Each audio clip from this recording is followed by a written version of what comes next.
Bonjour à tous, bonjour à toutes et merci de nous avoir rejoints pour ce webinaire. Il est 11h01. Vous êtes exactement à l'endroit où il faut être. Merci donc pour votre présence. Merci aussi pour votre confiance et votre intérêt dans N1000.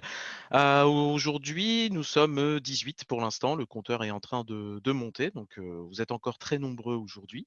Je m'appelle Mansour Chekiwa, je suis Success Manager. Donc, mon rôle consiste à vous accompagner dans l'utilisation de la solution N1000. Et c'est ce que je vais faire aujourd'hui avec vous dans ce webinaire jusqu'à 11h40 environ. Je resterai, pourquoi pas un petit peu plus longtemps pour répondre à vos questions. Avant tout, je vous propose de faire un point logistique. Donc sachez que vos micros sont éteints, ce qui veut dire que ni moi ni le reste de l'audience ne peut vous entendre. Pour communiquer, je vous propose d'utiliser la fonctionnalité conversation de Zoom. Certains d'entre vous l'utilisent déjà, comme Dave. Bonjour Dave. Donc Zoom, c'est l'outil de webinaire que l'on utilise aujourd'hui. Donc je vous invite d'ailleurs à m'écrire pour me dire si vous m'entendez bien. J'ai le sentiment que c'est le cas. Sachez aussi que cette session est enregistrée.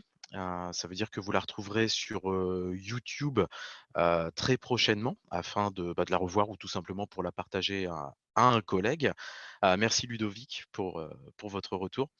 Et bonjour à vous. Bonjour Muriel, bonjour Emna.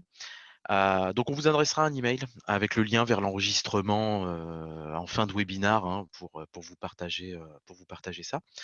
Sachez aussi que mon collègue Alban est là parmi vous pour répondre à vos questions pendant ce webinaire.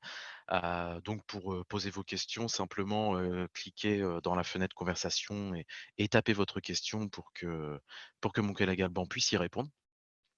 Et enfin, sachez qu'il y aura des sondages tout au long du webinaire. Et d'ailleurs, je vous propose de vous solliciter dès maintenant avec une petite question. Le webinaire, normalement, doit s'afficher à votre écran. Le sondage, pardon, s'affiche à votre écran. Parmi les solutions suivantes, j'aimerais savoir laquelle vous utilisez le plus actuellement pour créer des contenus de formation digitale. Je suis désolé, je vous fais un petit peu participer avant ce long week-end qui nous attend pour ceux qui font le pont. Mais j'aimerais savoir, voilà, on a toujours une petite tendance qui se dessine à chaque fois qu'on fait nos webinars. C'est bien de le refaire pour voir si ça se confirme ou si on a une audience qui est un petit peu différente. Vous êtes déjà 63%, 70% à avoir voté, donc bah, c'est parfait. Je vous remercie pour votre réactivité. Ludovic me dit qu'il utilise Google Slides, très intéressant. Bon, on peut mettre ça du coup dans la catégorie PowerPoint. Donc, je vous remercie pour vos retours. Voilà, donc bon, vous êtes une très grande majorité à avoir répondu. Je vais vous partager les résultats. Alors, partager les résultats. Donc, normalement, les résultats s'affichent à votre écran et vous pouvez voir effectivement que vous êtes une majorité à utiliser PowerPoint. C'est le cas, hein, vraiment, dans la très grande majorité des webinars. Là, quand même, c'est vraiment écrasant. Pour 75% d'entre vous, vous utilisez PowerPoint. Il y a 2 personnes qui utilisent la suite Adobe. Un de vous qui n'en utilise pas. Et puis je pense que autre, c'est peut-être Google Slide de Ludovic.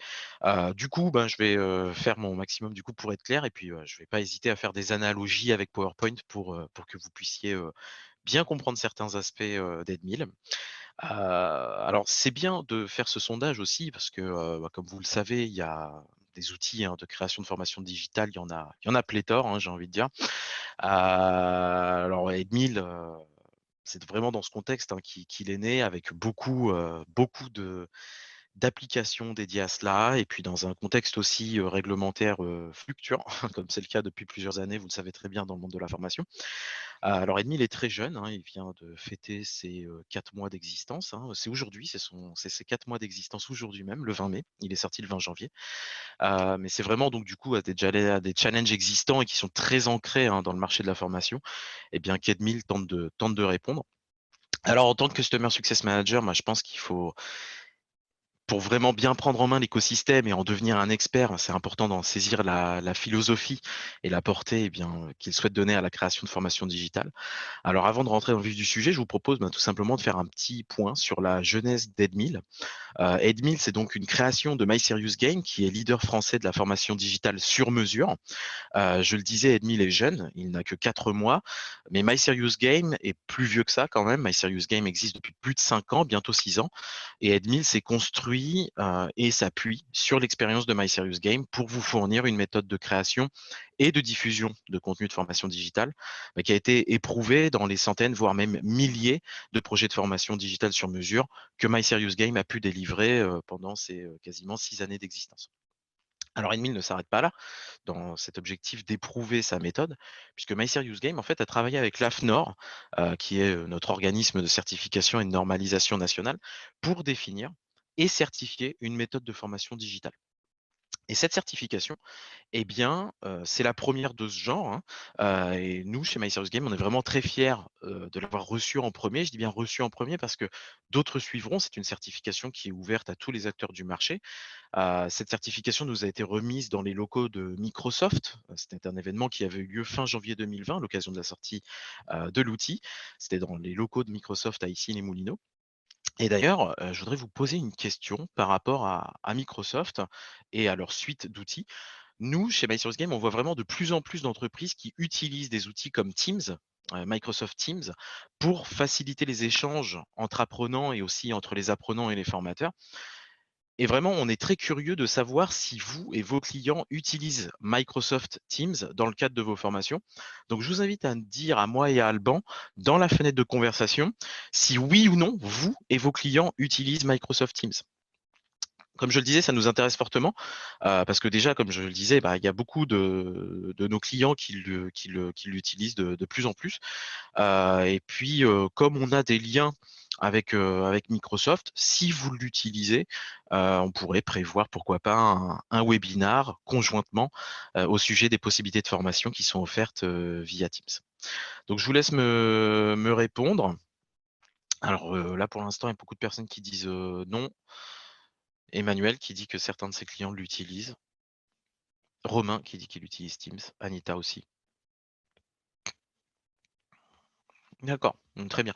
Toutes les personnes qui sont intéressées, en tout cas, pour un webinar, autour de ce sujet-là, n'hésitez pas à nous le dire et puis, ce sera un plaisir pour nous d'organiser ça. Je ferme la parenthèse, collaboration et puis, je reviens, à ce que je disais par rapport à la certification et à la méthode, du coup, My Serious Game.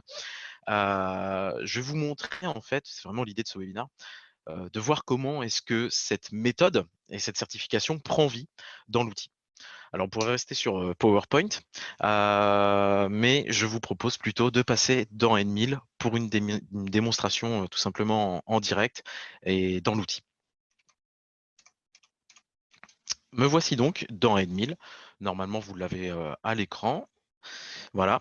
Donc ça, c'est l'écran que vous avez dans N1000 lorsque vous êtes accueilli dans la plateforme. Vous êtes accueilli par une série de vidéos. On part du principe, bien entendu, que vous arrivez dans N1000 et que du coup, vous n'avez pas l'expérience de création et de diffusion dans l'outil. Donc, on vous propose des tutoriels vidéo. Ces tutoriels sont très très courts, de 1 à 2 minutes. Hein. Le plus long fait 3 minutes. Ces vidéos n'ont pas de son, donc vous pouvez les regarder dans les transports en commun, voilà, sans avoir de casque ou quoi que ce soit, vous dérangerez personne. Et vraiment, ça reprend, j'ai envie de dire, toute la logique de création, de diffusion dans l'ordre que l'on va suivre dans N1000. Ces vidéos, on peut fermer la modale comme ça. Si jamais vous voulez les revoir à l'avenir, il suffira de cliquer sur le bouton Aide en bas à gauche et de cliquer sur Découverte d'N1000 pour les retrouver. Toujours dans un objectif de prise en main, vous avez toujours dans le portail d'aide un lien vers Devenez un expert d'N1000 qui est en fait une base de connaissances qui là encore reprend les choses de manière logique où on part de la configuration du module et sa conception, donc la création, à la diffusion jusqu'à l'analyse statistique de vos modules. Donc ça, c'est vraiment ce que je souhaitais vous montrer en premier pour voir comment est-ce qu'on peut prendre en main N1000 pour la première fois. Et bien entendu, vous avez ce webinar et très bientôt l'enregistrement pour pouvoir vous refamiliariser avec tout ça et mettre la main sur l'outil. Je vous présente l'interface assez succinctement, j'ai envie de dire. Vous êtes accueilli par ce tableau de bord qui vous présente certaines statistiques, des statistiques clés, j'ai envie de dire. Et ensuite, vous avez en bas ce qu'on appelle la curation continue, qui vous propose des articles bien sur l'actualité de votre marché, le marché de la formation. Vous avez la possibilité de nous rappeler, de vous faire rappeler, pardon, par moi-même ou un de mes collaborateurs en cliquant sur On s'appelle. En bas à gauche, vous avez donc le portail d'aide que je vous ai montré il y a quelques minutes et vous avez votre profil qui vous permet d'éditer vos informations personnelles ou tout simplement de passer en mode apprenant, mais je vous ferai la démonstration dans quelques minutes. Dans le menu latéral qui est persistant, vous l'avez à travers toutes les pages d'Edmil, vous retrouvez les raccourcis vers les différents masques et menus. Et on va commencer dès maintenant avec la partie création qui est la première étape de votre aventure Edmil. À partir de là, vous arrivez dans ce que l'on appelle le configurateur. Je clique sur suivant et directement Edmil va vous demander le type de formation que vous souhaitez créer. Ce type de formation, il est très important parce qu'en fait, il va définir, et on va voir ça sur l'écran juste après, il va définir les objectifs de formation qui vont vous être proposés et qui seront disponibles. Savoir théorique, pour ceux qui sont formateurs, ça va être très facile à comprendre pour vous. Savoir théorique, l'idée, c'est simplement de partager une information à vos apprenants. Savoir appliqué, là, on rentre plutôt dans un module de formation qui vise à partager une information, oui, mais au-delà, à faire en sorte que vos apprenants l'appliquent au quotidien dans leur métier. Savoir conceptuel, là, par contre, on va être sur un niveau encore au-dessus, où on va, j'ai envie de pouvoir proposer, ou du moins on va pousser l'apprenant à juger et à critiquer l'information qu'on lui donne. Donc, on voit ces différents niveaux. Je vais prendre savoir conceptuel, qui est donc le niveau le plus haut, j'ai envie de dire. Je clique sur suivant. Et à partir de là, je vais pouvoir définir mes objectifs de formation. Donc là, je suis vraiment dans la création de mon module. Ces objectifs de formation, on les définit dès le début. Pourquoi? Tout simplement parce que ça va être la trame de notre module. Puis en plus de ça, on va le voir, à la fin du module, vos apprenants auront la possibilité de s'auto-évaluer, d'accord? De s'auto-évaluer. Et cette auto-évaluation se fait selon les objectifs de formation. Donc mes objectifs de formation, j'ai choisi savoir conceptuel. Et là, j'ai des objectifs pédagogiques qui me sont proposés, j'ai des verbes d'objectifs pédagogiques qui sont proposés. Pour ceux qui sont formateurs, vous avez peut-être reconnu cette méthodologie qui est la taxonomie de Bloom. Donc on reprend cette idée de niveau. Comme je le disais, j'ai choisi savoir conceptuel qui, j'ai envie de dire, engage les apprenants à critiquer et à juger l'information qu'on leur transmet. Donc, mon objectif général de formation, je vais choisir un verbe d'objectif qui soit à ce niveau-là. Donc ici, Edmil m'indique qu'il est donc conseillé de choisir un verbe d'action coloré en bleu pour les formations de type savoir conceptuel. Donc, je vais vous donner un exemple qui va être très grossier, mais qui parle à toutes les personnes qui ne sont pas forcément à l'aise avec la taxonomie de Bloom et qui ne sont pas forcément formateurs de métier. Donc je vais choisir un objectif qui va être de concevoir une dissertation. D'accord? Donc ça, c'est mon objectif qui est au même niveau que le type de ma formation.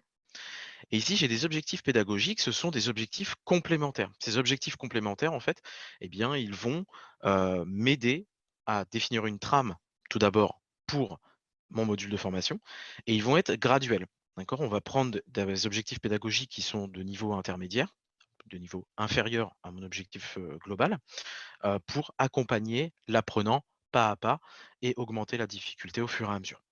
Donc là, si mon objectif, c'est de concevoir une dissertation, eh bien là, je vais pouvoir prendre un verbe d'action donc de niveau 1 et 2, coloré en jaune dans un premier temps, qui est mémoriser, vous voyez, l'alphabet. Encore une fois, c'est un exemple très grossier, mais c'est volontaire. Et ensuite, je vais pouvoir choisir un verbe en vert, donc de niveau 3 et 4 de la taxonomie de Bloom, qui va être écrire une phrase complète. Voilà. Et donc là, j'ai bien défini mes objectifs. Et on voit bien que graduellement, ces objectifs intermédiaires m'aident à atteindre mon objectif général. Je clique sur suivant une fois que j'ai défini mes objectifs. Je définis les supports sur lesquels mes apprenants vont suivre le module de formation. Donc là, c'est très très simple. Ce que ça vous permet, en fait, ça vous permet tout simplement qu'Edmil fasse la traduction de votre création vers les appareils mobiles automatiquement. Vous n'aurez rien à faire. Vous faites votre module, vous concevez le contenu de votre module et automatiquement, Edmil, lui, va tout formater pour ces appareils-là. Je clique sur suivant. Et là, Edmile me propose si je souhaite être accompagné ou non. Et bien entendu, je vais cliquer sur oui pour vous montrer ce mode accompagné. Avant de continuer, je voudrais juste vous poser une question parce que ça me permettra aussi un petit peu de voir si j'ai été clair sur la taxonomie de Bloom.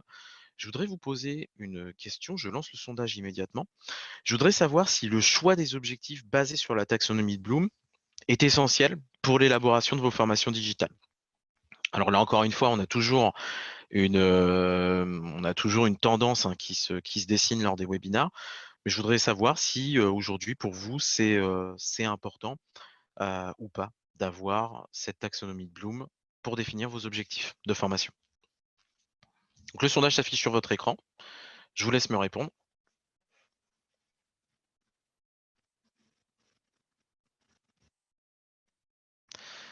Voilà, super. Bon, vous êtes une grande majorité à m'avoir répondu. Je vais pouvoir mettre fin au sondage et vous le partager.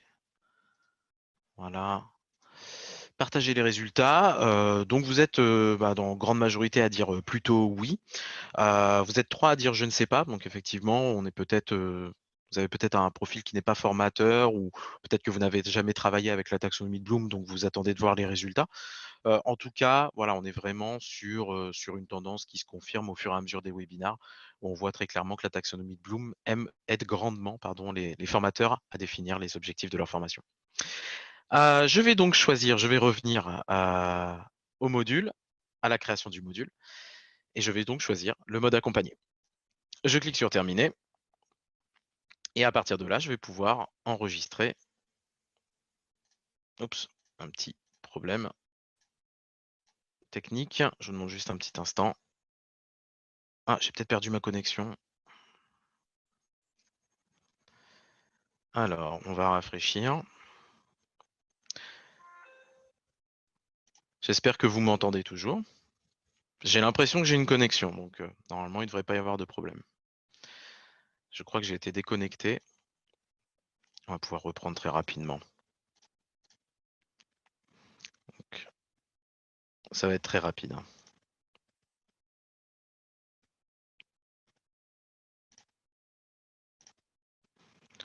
Voilà, je reprends simplement les verbes d'objectif, puisque je pense que vous avez très bien compris le concept. Et je choisis le mode accompagné. Et je clique sur terminer. Et me voici enfin sur la page de sauvegarde. Sur la page de sauvegarde, donc, je vais pouvoir définir le titre du module. Je vais pouvoir lui assigner une description. Donc ça, c'est des informations que vos apprenants vont voir hein, dans leur mode apprenant. Je vais vous montrer tout à l'heure. Et on va pouvoir y mettre des étiquettes qui vous permettent en fait de retrouver très simplement vos modules ensuite dans votre bibliothèque. Bien entendu, on vous invite à mettre une miniature. Cette miniature, cette image, ça apporte un visuel pour l'apprenant pour qu'il puisse en un coup d'œil identifier le module. Là, ici, j'ai donc choisi le module accompagné. Je peux désactiver certains chapitres, mais pas tous. Je vais vous montrer. Et je peux y ajouter des documents joints. Donc, on peut ajouter une procédure. Ça peut être un PowerPoint, un document PDF, un document doc. Vous avez toute la liste des formats acceptés ici. Voilà. Je clique sur enregistrer et continuer. Je repasse en plein écran pour que vous voyez bien. Et je me retrouve donc sur l'outil de création d'Edmile. C'est ici en fait que je vais définir le contenu de mon module. Jusqu'à maintenant, ce qu'on a fait, c'est qu'on a simplement configuré le nom du module, les objectifs, on lui a donné une structure. Vous voyez ici avec le mode accompagné, on a tous les chapitres sur la partie gauche. Je vais d'ailleurs fermer le petit menu latéral pour qu'on puisse bien voir. Vous avez toute la structure de chapitre qui est là. Maintenant, on va pouvoir passer au contenu. Donc, pour la plupart d'entre vous, vous utilisez PowerPoint. Donc l'analogie que je vais faire va être très simple. Ce que vous avez à l'intérieur des chapitres, vous avez ce que l'on appelle des activités. Ces activités, au final, ça va être des diapositives pour votre apprenant. Donc une activité ici, ça correspond en fait à une diapositive pour votre apprenant. Donc on part du haut vers le bas. Ici, on a la première diapositive. Edmile, puisque j'ai choisi le mode accompagné, me conseille et me propose en introduction de commencer par une activité du type informer. Je clique sur informer. On a Edmile qui nous donne des informations par rapport à ce type d'activité. Et le type d'activité, pardon, le format d'activité va définir le type d'activité que je peux mettre en place. Donc là, j'ai choisi informer. Ici, je peux choisir image narrative, image graphique. Donc image narrative, on peut y associer un texte et il peut y avoir plusieurs images. Image graphique, c'est simplement une image. Une piste audio, on peut y mettre une vidéo, un texte seul ou un texte en accordéon. Je vais choisir texte en accordéon pour ma première activité. Et là, vous voyez que à chaque fois qu'il y a une petite astérisque, c'est que c'est un champ obligatoire pour qu'on puisse enregistrer l'activité. Donc je vais vous montrer, je vais taper volontairement n'importe quoi. Et vous allez voir qu'Edmil en temps réel en fait me donne des conseils sur l'efficacité d'un module en e-learning, d'un module en digital. Donc ici vous voyez que pour le titre, en temps réel, Edmil m'indique qu'au-delà de 40 caractères, la lisibilité du champ titre est compromise. C'est un conseil. Vous pouvez dépasser cette limite et aller jusqu'à 60, par exemple, dans ce cas-là. Mais effectivement, Edmil vous conseille de vous limiter à 40 caractères. Vous avez cette logique-là à travers tous les champs. Donc le champ titre, les instructions, description, vous l'avez partout. Donc là, ici, je vais définir mon texte accordéon. Et vous voyez ici, il y a une barre de progression sur le côté gauche là, de mon activité. Celle-ci est remplie à 50%, ça veut dire que mon activité, j'ai commencé à la concevoir, mais elle n'est pas terminée. Donc là, je remplis tous les champs et vous voyez qu'elle est remplie à 100%. Et ici, j'ai un petit témoin, j'espère que vous allez bien le voir, j'ai un témoin qui me dit enregistrer. L'enregistrement sur Edmil est automatique quand vous êtes en mode conception. Ce qui veut dire que si là, vous quittez Edmil, vous fermez votre navigateur. Quand vous reviendrez dans la bibliothèque, qui est juste ici, vous pourrez reprendre le module là où vous vous étiez arrêté. Une fois que votre activité est remplie et terminée, vous pouvez la prévisualiser. Et c'est là qu'on va voir cet aspect diapositif. Donc si je clique sur tablette paysage, je vais pouvoir prévisualiser le résultat pour l'apprenant. Donc là, sur cette activité-là, on a bien le texte accordéon qui s'affiche. Et je peux donc voir le résultat pour l'apprenant. Si j'ai besoin à l'intérieur d'un chapitre de rajouter des activités, je peux tout à fait, en cliquant sur ajouter. Je peux réordonner l'ordre des activités à l'intérieur d'un chapitre. Et je peux supprimer les activités en trop. Ici, en mode accompagné, pour avoir une structure efficace, il est nécessaire d'avoir au moins une activité par chapitre, et bien entendu que chacune de ces activités soit terminée pour qu'on puisse cliquer sur publier et rendre le module que l'on a créé disponible à la diffusion. Donc ça, c'est la partie outils de création. Je ne vais pas, bien entendu, créer tout un module avec vous dès maintenant, mais j'en ai fait un en prévision qui est prêt. Une fois que mon module est fait, je vais pouvoir l'ajouter à un parcours, qui est donc un ensemble de modules. D'accord? Donc on a un onglet parcours qui est en haut ici. Et après, je vais pouvoir le diffuser dans l'onglet planification. Donc là, comme vous pouvez le voir, je l'ai déjà fait. Donc, je vous propose d'aller directement dans le mode apprenant pour qu'on puisse voir le résultat. Donc là, vous voyez, j'ai fait un module, j'ai l'image, le titre, la description du module. Ça, c'est vraiment ce que vos apprenants vont voir. Vos apprenants, quand vous allez leur assigner un parcours de formation, c'est l'interface qu'ils vont avoir. Tout à l'heure, on était sur la plateforme formateur-administrateur. Là, maintenant, on est sur le mode apprenant. Donc, je clique sur commencer.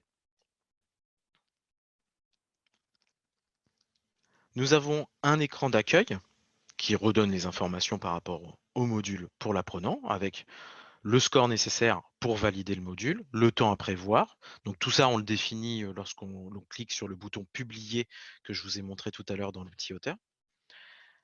Donc en tant qu'apprenant, voilà, je peux commencer le module et voilà l'interface. Donc là, on a une activité. On a une activité de type texte. Une première activité d'introduction de type texte avec le titre. On a les instructions et on a le bloc de texte. Et je peux passer d'activité en activité en cliquant simplement sur terminer et j'ai la barre de progression. Donc c'est une interface qui est volontairement épurée pour favoriser la concentration de l'apprenant. Ici, on a un texte en accordéon. Je clique sur terminer. Ici, on a l'image narrative Donc, je peux faire glisser du doigt si je suis sur tablette ou téléphone, ou je peux simplement cliquer sur les flèches. Et là, ici, on a un premier exercice, puisqu'on peut choisir entre exercice et évaluation. Les évaluations, le score compte, bien entendu, dans la validation du module. Ici, sur un exercice, le score ne compte pas. Donc, je vais remplir les informations. Valider. Et j'ai bien entendu mon message qui s'affiche.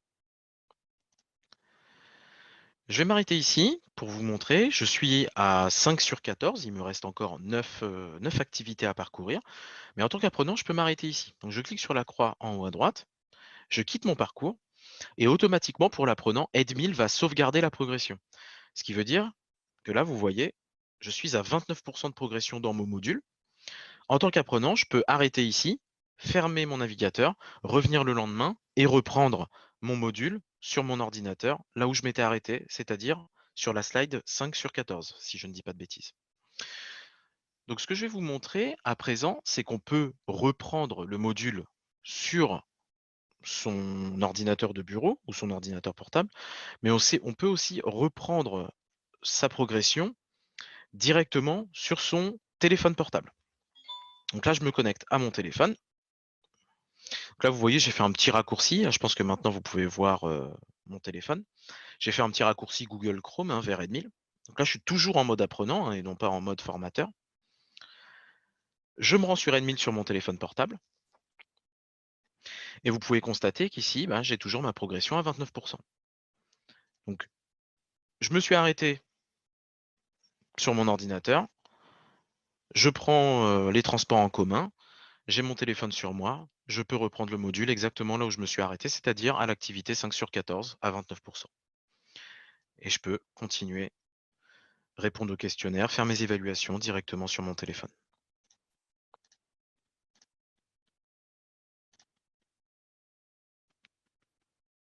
Voilà.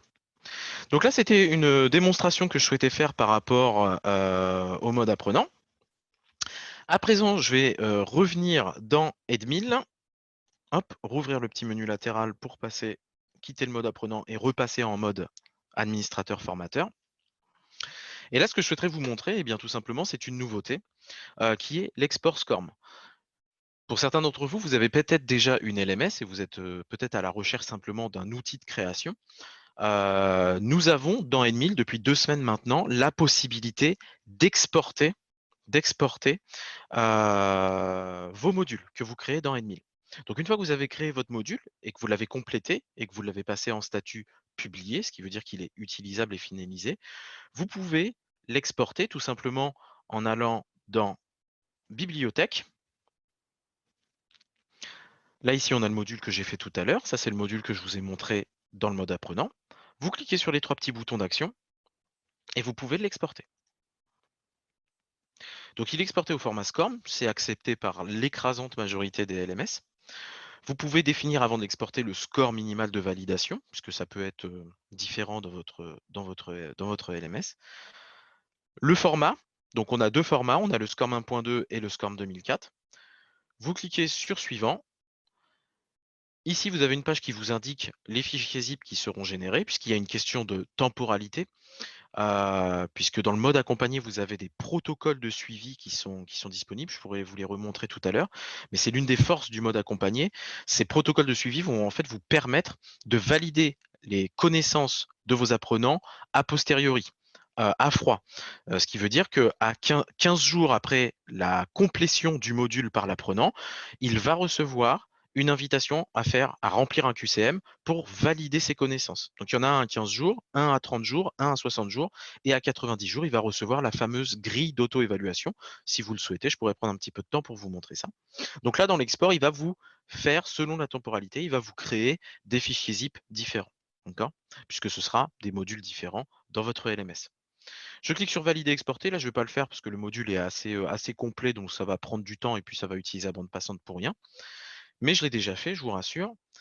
J'en ai exporté un et je l'ai mis en place, je l'ai importé dans une LMS gratuite qui s'appelle SCORM Cloud pour vous montrer. Donc là, je l'ai importé au format SCORM 1.2 et vous allez voir que le résultat qu'on a vu dans la LMS Edmil, eh bien dans votre LMS externe, vous aurez exactement le même résultat. Vous aurez exactement la même interface, épurée, toujours la même chose, avec le même comportement. Donc là, je ne suis plus dans Edmil, hein, je suis bien dans ma LMS externe. Et on a même la possibilité de glisser tous les comportements, même mobiles, sont récupérés. Voilà. Donc ça, c'est pour l'intégration avec votre LMS. Je repasse dans Edmil. Voilà. Et donc là, on a vu la partie export. Question que vous avez sans doute pour beaucoup d'entre vous, c'est la possibilité d'exporter des justificatifs de suivi, hein, pour que vous puissiez avoir des remboursements par vos OPCO, OPCA. Et bien là encore, vous allez dans planification, ce ne sera pas dans la bibliothèque, vous allez dans planification, vous avez votre session qui est en cours. Donc une session, tout simplement, c'est le groupe d'apprenants et le parcours, hein, que vous leur assignez avec les dates de disponibilité. Donc je clique sur ma session et ici je vais pouvoir cliquer sur exporter les logs CSV. C'est donc un fichier Excel. Et ce fichier Excel en fait va vous indiquer par apprenant et par module quelle est leur progression. Donc on va pouvoir voir s'ils ont terminé le parcours, le score qu'ils ont eu, etc., etc. Et ce sera ce type de document-là qu'il faudra fournir pour vos remboursements. Voilà. Donc, ma volonté, c'était vraiment de vous faire une présentation 360 et globale d'Edmil pour que vous puissiez voir comment est-ce que ça prend vie, cet aspect création, cet aspect diffusion. Vous avez vu toutes les ressources qui sont disponibles dans le petit portail d'aide pour que vous puissiez le faire, vous, de votre côté. Je voudrais simplement faire un point. Je reviens dans la présentation. Voilà. Faire un petit point sur ce qui arrive, hein. Déjà, dans un premier temps, je vous invite à créer un compte et à essayer Edmil, hein. Il faut savoir que l'on a des offres qui sont gratuites, donc profitez-en, allez-y, allez essayer Edmil, créez des modules et diffusez-les à vous-même pour tester la solution. Dès aujourd'hui, je vous l'ai montré, vous pouvez demander à être rappelé dans Edmil. On aura un nouveau webinar dans le courant juin. Alban se fera un merveilleux plaisir à vous envoyer un email pour vous informer de ce nouveau rendez-vous. Le 28 mai 2020, la date est déjà prise, donc dans 8 jours, vous recevrez une newsletter qui s'appelle Hey Edmil, ce sera la 4e de ce nom. Hey Edmil, donc ça vous informe des évolutions du produit, puisque Edmil, c'est un produit à abonnement, c'est une solution à abonnement, elle évolue tout le temps, comme par exemple, il y a 2 semaines, nous avons mis en place la possibilité d'attacher des documents aux modules et d'exporter au format SCORM ces modules pour pouvoir les intégrer à une LMS externe. Donc Hey Edmil, c'est vraiment l'occasion de voir quelles sont les nouveautés. Puis bien entendu, tout le temps, vous pouvez nous envoyer un mail à contact@edmil.com ou simplement consulter le guide de prise en main en cliquant sur le point d'interrogation dans Edmil. Voilà.